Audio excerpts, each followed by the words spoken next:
Raperi nga Ferizaj Mozik ka lançuar këngën e tij më të re, duke si diçka që rrallëherë shihet në industrinë e muzikës shqiptare.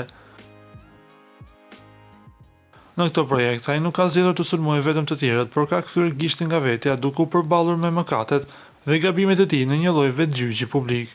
Përmes vargjeve të ashpra, Mozik thyen heshtjen pas shumë vitesh paragjykime dhe sulme ndaj tij. Ai përgjigjet të gjitha thumbave që janë drejtuar kohët e fundit duke treguar anën e tij të vërtetës. Në këtë rrëfim muzikor ai përmend figura kyçe të jetës së tij, përfshirë Loredanën, partnerin e saj, vajzën e tyre Hanën, futbollistin gjerman Karim Adeyemi, por edhe figura politikane të njohura. Ky projekt po konsiderohet si një lëvizje e guximshme, pasi artisti nuk ka kursyer as fjalë më të rënda ndaj vetes, duke ofenduar veprimet e tij të kaluara. Me këtë muzikë, artisti duket se ka vendosur të mbyllë llogaritmë të shkuarën dhe të tregojë vendin e artistëve të estradës që janë marrë me të gjatë gjithë këtyre viteve. Kënga është e gjatë 6 minuta dhe në këtë këngë thuhen pak a shumë opinionet e shumë komentuesve që flasin për jetën e Mozik, sikur ta kishin përjetuar vetë ata. Juve si u duk kënga? Lini komentin tuaj poshtë videos.